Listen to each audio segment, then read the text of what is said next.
नमस्कार, मैं अपूर्वा, आप देख रहे हैं कलयुग न्यूज। आइए बढ़ते हैं कुछ खबरों की ओर। रोहतास जिला के सासाराम में बीते शुक्रवार की रात्रि बर्थडे पार्टी के दौरान कथित तौर पर यातायात डीएसपी और पार्टी में शामिल लोगों के बीच झड़प हो गई, जिसमें युवक को गोली लगने से उसकी मौत हो गई। मामले में सिलारी गांव पहुंचे श्रम संसाधन मंत्री संतोष कुमार सिंह ने पीड़ित परिजन से मिलकर ढांढस बंधवाया।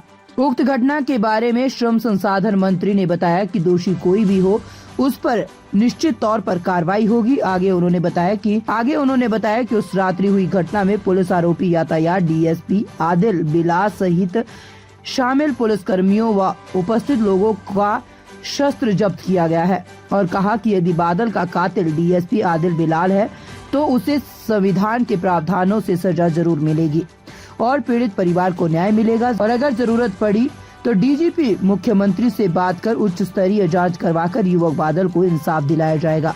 पत्रकारों द्वारा जब मंत्री से सवाल किया गया कि अगर ये कांड बादल ने किया होता तो क्या पुलिस जल्द लोगों को अरेस्ट कर उपलब्धि गिनाती, लेकिन घटना की जांच में हो रही देरी से कई सवाल खड़े हो रहे हैं। इसी सवाल पर श्रम संसाधन मंत्री संतोष कुमार सिंह भड़क उठे और कहा कि भविष्य मैं नहीं जानता, आप शायद जानते होंगे। ऐसे में मंत्री की ये प्रतिक्रिया सामने आने के साथ ही लोगों में तरह तरह की चर्चा होने लगी है। बताते चले कि इस घटना के बाद राजनीतिक गलियारों में चर्चा गर्म हो गई है और लगातार नेताओं का आने जाने का सिलसिला जारी है। घर गया था, उनके आश्रितों से मैं मिला था, उनके पिता से और परिवार से, और मैंने उनका भी बयान सुना किस किस परिस्थिति में घटना हुई, कैसे मर्डर हुआ। और अभी मैंने एसपी को बुलाया था और एसपी से भी ये पूरी घटना का कहा जाए कि माइक्रो मैनेजमेंट ये नीचे से शुरू से कैसे हुआ, क्या क्या साक्ष्य अभी पुलिस के पास है, क्या क्या साक्ष्य नहीं है, उसका मैंने पूरा जानकारी लिया। और हम थे और माननीय विधायक चिनारी मुरारी गौतम जी थे।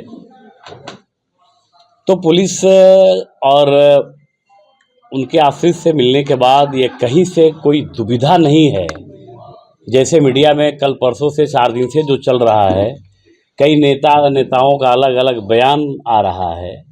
मैं ये कह सकता हूँ और आप सभी के चैनल के माध्यम से पूरे सासाराम को और उनके परिवार को और सभी को मैं आश्वस्त करना चाहूँगा कि जांच में न कोई बचा रहा है और न कोई छुपा रहा है। ये जीरो टॉलरेंस की सरकार है। ये माननीय मुख्यमंत्री आदरणीय नीतीश कुमार जी की सरकार है। ये सरकार किसी को न बचाने वाली है न किसी को फंसाने वाली है।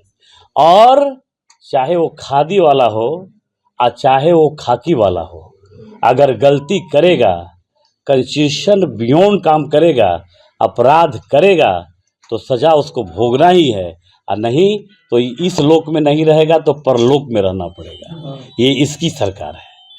दूसरा एक विषय है कि चाहे जिस तरह से जस्टिफाई हो कि ये घटना का क्रम क्या था, आदिल की हत्या हुई है, मर्डर हुआ है, पुलिस बादल की आदिल की गोली से हुआ है या उसके बॉडीगार्ड से हुआ है, और बादल का मर्डर हुआ है, बादल के परिवार को न्याय मिले, इसके लिए सभी को हम लोगों को काम करना चाहिए।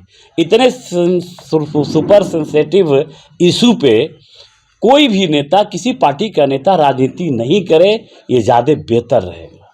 बेहतर इसमें दिमाग लगाने की ज़रूरत है कि अगर आदिल कातिल है,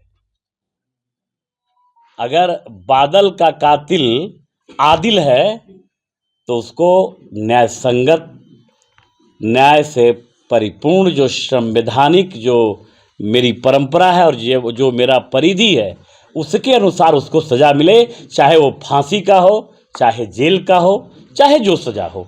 और अभी मैंने डीजीपी से भी बात किया, आगे जाके मैं मुख्यमंत्री से भी बात करूंगा। प्रशासन तैयार है कि जिस जांच एजेंसी से आपको जांच करानी है वो प्रशासन तैयार है। एक प्रक्रिया है, किसी भी सरकारी पदाधिकारी को अगर उसके द्वारा कोई घृणित काम हो जाए तो उसमें एक जांच की प्रक्रिया है, जिसमें 1 2 दिन 4 दिन 5 दिन 6 दिन 4 दिन लग सकता है। हालांकि वो भी हम लोग चाह रहे हैं कि जल्दी 1 हफ्ता के अंदर ये जांच हो जाए, जिसमें पॉलीग्राफ एक जांच होता है, उसका गन एक नार्को टेस्ट होता है, किसी तरह का जांच होगा, हम जांच कराने के लिए तैयार हैं। और जांच में अगर दोषी पाया गया कोई, चाहे वो खादी वाला हो और चाहे वो खाकी वाला हो, चाहे बड़ा पदाधिकारी हो चाहे छोटा पदाधिकारी हो, उसकी जान नहीं बचेगी और बादल को न्याय मिल के रहेगा।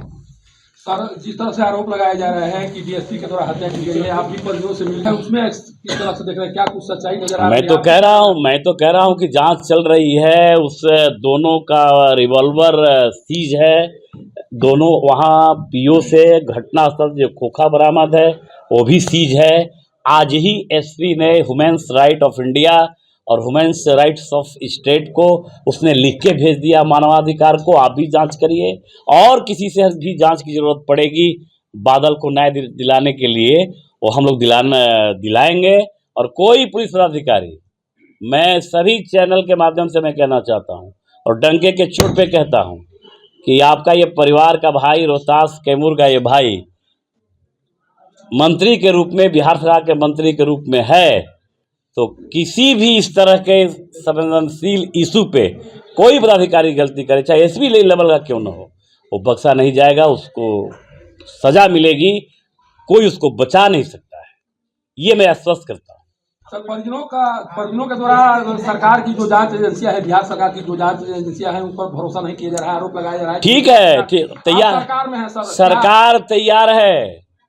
मैं एकदम सभी चैनलों से मैं कहता हूँ, स्पष्ट रूप से कहता हूँ, सरकार तैयार है। जिस परिजन की जो इच्छा हो, सीबीआई से जांच करानी हो, जिस भारत के कोई एजेंसी से जांच करानी हो, सरकार जांच कराने के लिए तैयार है। और मैं कहता हूं, आज लिख के दीजिए जो प्रक्रिया है और 12 घंटे के अंदर जांच की अनुशंसा करा दूंगा। आरोपी डीएसपी का पिस्टल तो नहीं जब्त है? सर, जब्त है। आपकी सूचना गलत है। डीएसपी उस पद पे नहीं है, डीएसपी लाइन हाजिर है। अनऑफिशियली डीएसपी को यहाँ से लाइन हाजिर और सस्पेंड, डिस्चार्ज, जेल में भेजने की एक कानूनी प्रक्रिया है संविधान में। हम संविधान को हाथ में नहीं ले सकते। डीजीपी को भेज दिया गया, आज रिकमेंडेशन भी हो गया, उस पर विभागीय कार्रवाई भी हो गई। और कहीं से गलतफहमी मत रहिए कि उसका पिस्टल जब्त नहीं है, उसका खोखा बरामद नहीं है। दोनों का पिस्टल जब्त है, खोखा भी बरामद है। प्रोसीडिंग के लिए डीजीपी को लिख भी दिया गया है और जल्दी कहा गया है। आज मेरी बात हुई, अभी हम लोगों से बात हुई कि जितना जल्दी हो सके 2 दिन में, 3 दिन में, 4 दिन में इसकी जांच का रिपोर्ट आ जाए। यही कृत्य अगर बादल किया होता तो अब तक पुलिस का डंडा उनके घरों पर चल जाता, बुलडोजर लगवा कर घर के गिरवा दिया गया। अब देखिए, अब इसके कौन क्या करता, क्या होता, ये हम नहीं हम भविष्यद्रष्टा नहीं है। आप भविष्यद्रष्टा हो सकते हैं, कल क्या होगा आप जान सकते हैं। हमको जानकारी नहीं है। हमको सिर्फ इतना जानकारी है कि रोहतास कैमूर के एक प्रतिनिधि होने के नाते, एक इस पूरे समाज रोहतास कैमूर के एक भाई होने के नाते, एक जिम्मेवार पद पे रह